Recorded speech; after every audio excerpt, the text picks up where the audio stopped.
Shoulder raises. Pick 2 different weights. This is a great way to get those shoulders activated. Now, we don't want to raise to the front, not for this one. See, that's going to isolate the very front delt, which you would think is the main one you want to show because that's the one people are going to see visually in front of you.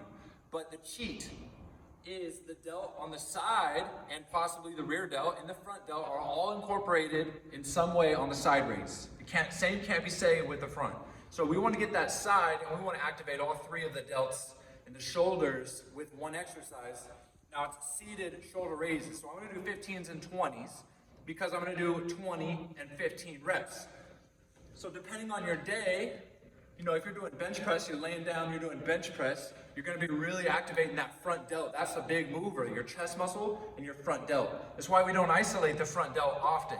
See, I'm still sore from chest day I did 2 days ago, but I'll need to do shoulders today. So what I'm going to do is I'm not going to focus, this one will still be working, but I'm not going to focus on the front raises. Like a lot of people like to do front raises. Side raises is going to give you that illusion and the actual fact of a width, and it's going to cut your arm down the middle, the tricep and the bicep. Those delts, they make both sides of your arm look bigger. It's a cheat. So here we're going to do shoulder raises, seated. Seems to be better when you're using higher reps. Seated shoulder raises because, at the last bit of the reps, because we want to go to failure. We want to pump a lot of blood in that muscle. That's what forces the muscle fibers to grow. But at some point, if you're doing strict, at some point, your muscles will fail. And momentum is okay if we're squeezing out 50% reps. Your rep's only worth 50% of any given rep, but it's worth more than 0. So that's what we're doing is we're going to failure, 20 reps on the 15s, and then 15 reps on the 20s. So we want to go, you're probably good for 10, but you start to swing. The trick is, make sure your elbows are higher. Your elbows are higher than your hands, not up here. Your elbows are higher. So we're squeezing as much blood into that muscle as possible. Yeah, you're using momentum, but it's about pumping blood in by activating, turning off, you're turning that muscle on and off, forces a blood flow in the muscle. If you do enough reps, the blood gets trapped in the muscle. We call that a pump, and we call that metabolic stress. See, that's what forces your muscle fiber to expand because it says we're really tight with blood.